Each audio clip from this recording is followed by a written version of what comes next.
ആയിരക്കണക്കിന് വർഷങ്ങളുടെ ഓർമ്മകൾ ഉറങ്ങുന്ന ആ പഴയ മണ്ണ്. ഓറഞ്ചുകളുടെ ഗന്ധമുള്ള ജാഫയിലെ തെരുവുകൾ ശാന്തമായിരുന്നു. പക്ഷേ ലോകമഹായുദ്ധങ്ങൾ ഭൂപടങ്ങളെ വെട്ടിമുറിച്ചു. സാമ്രാജ്യങ്ങൾ തകരുകയും ഒരേ മണ്ണിനായി പലർക്കും വാഗ്ദാനങ്ങൾ നൽകപ്പെടുകയും ചെയ്ത കാലം 1948. ഒരു വശത്ത് ഒരു പുതിയ രാജ്യത്തിന്റെ ജനനം ആഘോഷിക്കപ്പെടുമ്പോൾ മറുവശത്ത് ലക്ഷക്കണക്കിന് മനുഷ്യർ തങ്ങളുടെ വീടിന്റെ താക്കോലുമായി അഭയാർത്ഥികളായി മാറി.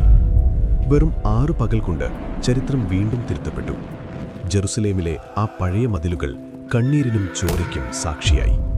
ടാങ്കുകൾക്കും തോക്കുകൾക്കും മുന്നിൽ കല്ലുകളുമായി പൊരുതിയ ഒരു ജനത.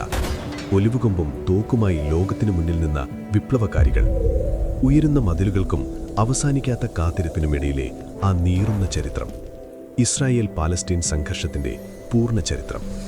താഴെയുള്ള ലിങ്കിൽ ക്ലിക്ക് ചെയ്ത് ഈ കഥ പൂർണ്ണ രൂപത്തിൽ ഇപ്പോൾ സ്ലംബർ സാഗയിൽ കണ്ടുനോക്കൂ.